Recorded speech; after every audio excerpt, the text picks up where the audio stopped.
तो textile, garment, automobiles, electric vehicle समेत तमाम ऐसे सेक्टर हैं जिनके निवेशकों को सरकार प्रोत्साहित करने के लिए ये इंटरेक्टिव सेशन कर रही है। इस पर आज हम चर्चा भी करेंगे। कुछ मेहमान हमारे साथ हैं। क्रेडाई अध्यक्ष मनोज मीक, और इस चर्चा की शुरुआत मनोज जी आपसे ही करते हैं। सरकार ये जो तमाम सेक्टर्स को लेकर प्रतिबद्धता दिखा रही है, चाहे टेक्सटाइल की हम बात करें, गारमेंट, ऑटोमोबाइल, इलेक्ट्रिक व्हीकल्स समेत तमाम ऐसे सेक्टर हैं जिसको लेकर सरकार योजनाबद्ध तरीके से काम कर रही है। ये जो इंटरेक्टिव सेशन हो रहा है, इसको लेकर क्या सोचते हैं आप? क्या निवेशकों को प्रोत्साहित करने के लिए और अट्रैक्ट करने के लिए सरकार जो काम कर रही है वो काफी है? सरकार के प्रयास सराहनीय है, लेकिन मुझे नहीं मालूम ये दूसरे राज्य में इंटरेक्टिव सेशन क्यों हो रहा है। संभवतः वहाँ उद्योगपति आसानी से आ सकते होंगे क्योंकि दिल्ली इंटरनेशनल एयरपोर्ट पास में है या वहाँ कनेक्टिविटी ज्यादा बेहतर है। बहुत अच्छा लगता है अगर ये इंटरेक्टिव सेशन राजस्थान हमारे यहाँ आके करता, लेकिन एनीवे सब राज्य मिलकर काम करते हैं तो प्रगति के रास्ते निकलते हैं। मेरे ख्याल से दूसरी तीसरी बार मुख्यमंत्री जी वहाँ इंटरेक्टिव सेशन कर रहे हैं, निश्चित रूप से वहाँ से निवेश आकर्षित करने की संभावनाएं होंगी, तभी शासन प्रशासन ने निर्णय लिया होगा।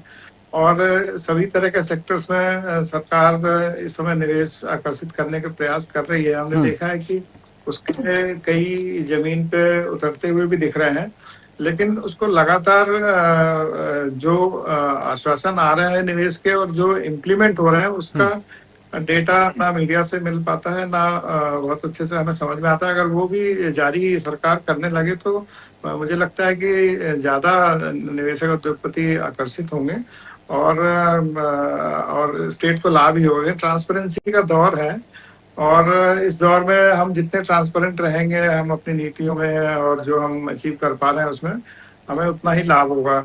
कोई भी व्यापारी जब अपना पैसा लगाता है तो वो इन सब जो श्रेष्ठ सिद्धांत हैं बिजनेस के, इस तरफ फोकस करता है कि आपके यहाँ कैसी नीतियां हैं, कैसा ईज ऑफ डूइंग बिजनेस है, कैसी ट्रांसपेरेंसी है। नीतियां बहुत सारी अच्छी बनी है हमारे राज्य में, अन्य राज्यों के भी जो बेहतर नीतियां उनको भी समाहित किया है सरकार ने। अब हमें देखना ये है कि हम प्रगतिशील जो राज्य हैं हमारे देश के, उनकी श्रेणी में कितनी तेजी से आगे बढ़ते हैं।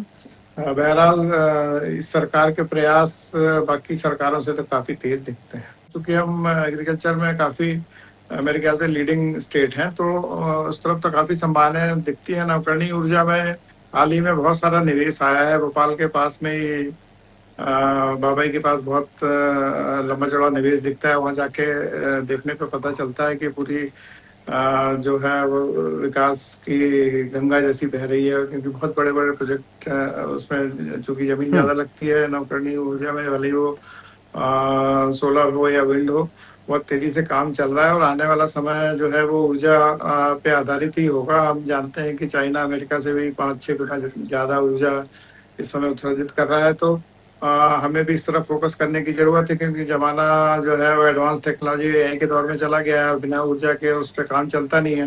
दूसरा, जहाँ तक पर्यटन की बात है तो पर्यटन में राजस्थान पहले से ही हमसे अग्रणी है और जो हमारे जो पर्यटन क्षेत्र है उसको अभी भी बहुत सारे पर्यटक देखना चाहते हैं और उसके बारे में जानना चाहते हैं। उसकी अच्छी संभावनाएं लगती हैं कि हम राजस्थान में जैसे जो टूरिज्म रिच स्टेट है वहाँ पे इन संभावनाओं को लोगों के सामने रखें और अपने अभी जो है टूरिस्ट आकर्षित करें। पिछले साल के आंकड़े अच्छे संकेत देते हैं कि टूरिज्म में अच्छा पैसा आ सकता है।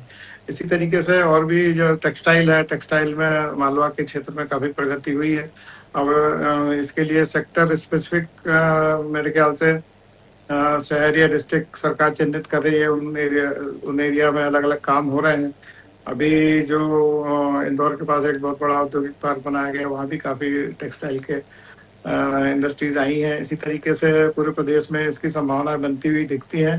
जहाँ तक मैन पावर की आपने बात कही है, जो मैन पावर है उसको जरूर हमें अभी और स्किल करने की जरूरत है। हम जानते हैं कि हमारे राज्य में जो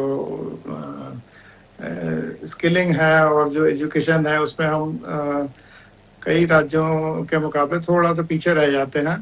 उस तरफ काम करने की जरूरत है। जितना बेहतर स्किलिंग अपने मैन पावर की कर पाएंगे हम, उतने बेहतर निवेश आकर्षित कर पाएंगे, क्योंकि आखिर में जो जिनके पास ज्यादा लैंड है, जो कि हमारे राज्य के पास है, और हम मैन पावर भी हमारे पास है, उसको अगर हम दक्ष कर लें तो ये संभावनाएं और बढ़ती हैं। सरकार को और भी कई ITIs और इस तरह के सेक्टर पे काम करना चाहिए, जिससे स्किलिंग तेज हो। जो निजी क्षेत्र हैं वो भी अपने लेवल पे स्किलिंग में सहयोग कर रहे हैं सरकार के साथ में, और चाहे वो इंडस्ट्रीज हो, चाहे वो कंस्ट्रक्शन के बिजनेस हो, सब इन इंस्टीट्यूट्स के साथ मिलके जो जो प्रैक्टिकल एक्सपीरियंस है वो लगातार जो ये विद्यार्थी हैं उनको देते हैं, जिससे अवसर पैदा होते हैं उनको रोजगारों के लिए भी। और हमें सबसे जरूरी है कि हम स्किलिंग करें और मैन पावर को अपने यहाँ अपने राज्य में रोके रखें, ये भी बहुत जरूरी है। हमारे यहाँ से पलायन बहुत तेजी से हो जाता है, क्योंकि अभी चूंकि प्रक्रिया में है निवेश आना और उत्पादन चालू होना, तो उत्पादन चालू होगा उसके बाद मुझे लगता है कि ये पलायन थोड़ा रुकेगा। खैर, सरकार काम करते हुए दिख रही है, इसके अच्छे नतीजे हमें जल्दी देखने को मिलेंगे।